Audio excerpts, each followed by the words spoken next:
Picture Italy in the years right after the Second World War. Factories are in ruins, roads are crattered, and ordinary families cannot afford a car or even the fuel to run one.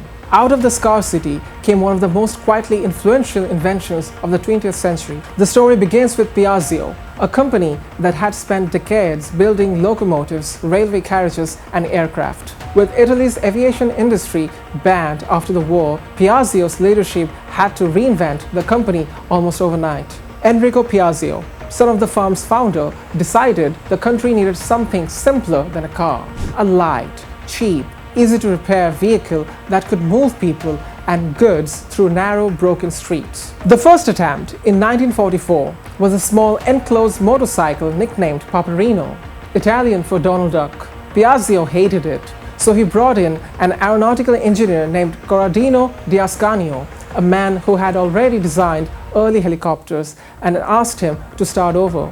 Di Ascanio despised motorcycles, thinking them clumsy and dirty to ride in ordinary clothes. So he designed something new, a step-through frame, a spare wheel-style front shield, and a unibody shell that hid that engine and protected the rider's legs. When Enrico Piaggio saw the finished prototype, he reportedly said it looked like a wasp. In Italian, that is Vespa, the name stuck, and in 1946, the first Vespa scooters rolled out of the Bashundhara factory.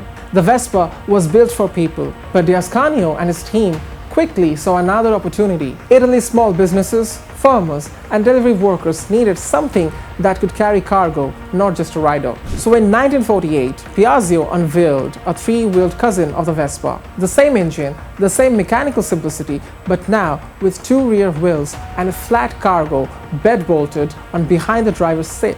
They called it the Ape, meaning bee, because of its small buzzing engine and its reputation as a tireless little walker. It could squeeze through alleys too narrow for trucks, it barely sipped fuel, and it cost a fraction of a proper automobile. That was the moment the autorickshaw, in a sense, was born. A simple three-wheeled frame, a motorcycle engine, and just enough shelter to keep the driver dry. Over the following years, this idea did not stay in Italy. As Piaggio and other manufacturers licensed and exported the design, it began appearing across Asia and Africa. Wherever roads were narrow, incomes were modest, and a full-sized car remained out of reach for most people. In India, companies like Bajaj began building their own versions under license, refining the three-wheeler into a proper passenger cab with a curved canopy and a rear bench seat. From there, it spread further still, to Thailand, where it became the tuk-tuk, to Indonesia, where it became the Bajaj again, to the Philippines, Pakistan, Nigeria, and eventually Bangladesh, where a version of this humble Italian workhorse would go on to become one of the most recognizable vehicles in the entire country. In every place it landed, the idea stayed the same. Take an ordinary motorcycle engine, wrap it in the smallest possible frame,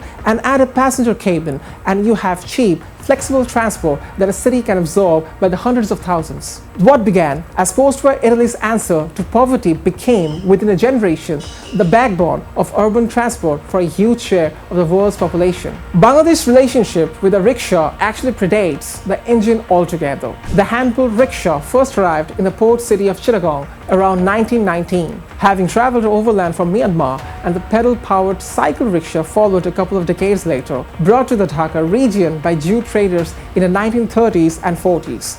That deep, decades-old attachment to the rickshaw as an idea is exactly why what has happened on Dhaka streets over the last 2 years has cut so close to the bone. The trouble centers on a new arrival, the battery-run rickshaw, a cycle rickshaw frame fitted with a small electric motor and a set of lead-acid batteries underneath the seat. It is cheap to build, cheap to ride, and requires no license, no formal training, and almost no regulatory oversight, which is exactly why it multiplied so fast. Within a few years, estimates put the number of these vehicles operating in and around Dhaka somewhere in the hundreds of thousands, far beyond anything the city's roads or its power grid was built to handle. Most of them charge overnight through informal, often unsafe household electricity connection, and their unregulated speed and poor build quality made them a growing presence in the capital's accident statistics. Matters came to a head in November 2024. Days after a university student was killed in an accident involving one of these vehicles, the High Court stepped in, ruling that because battery-run rickshaws had no legal basis to operate at all, Authorities had 3 days to stop them from plying Dhaka streets entirely. It was meant to settle the question. Instead, it triggered one of the most disruptive transport standoffs the city has seen in years. Drivers, many of whom had taken out loans to buy their vehicles, responded almost immediately. Within a day, protests had spread to Mohakali, Mirpur, Agargaon, Jatrabari, Mohammadpur, and a dozen other points across the city, which demonstrates blocking both roads and railway crossings. At Mohakali, protesters shut down the level crossing entirely, severing rail links between Dhaka and the rest of the country for hours. The protests stretched on for the better part of a week, at times turning violent with clashes between drivers and police, injuries on both sides, and the army eventually called in on more than one occasion to clear key intersections. Commuters were left stranded for hours, walking long distances or hunting for alternative transport as ordinary life in the capital ground to a halt again and again. The government, caught between a court order and a workforce it could not simply live without income, moved to seek a stay from the Supreme Court's appellate division, arguing that a blanket ban on this scale was a policy matter,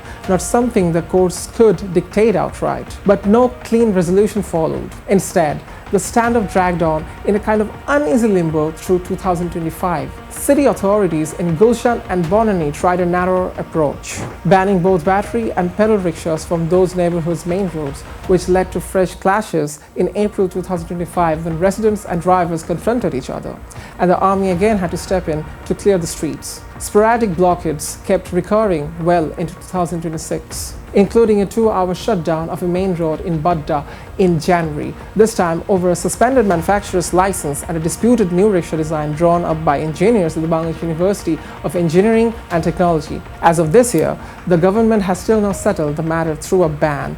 Instead, officials have shifted toward a plan to regulate rather than eliminate the vehicles, proposing designated factories to produce approved, standardized center models and a coordinated system with the police to decide how many rickshaws that capital can actually absorb. Whether that framework holds is still an open question.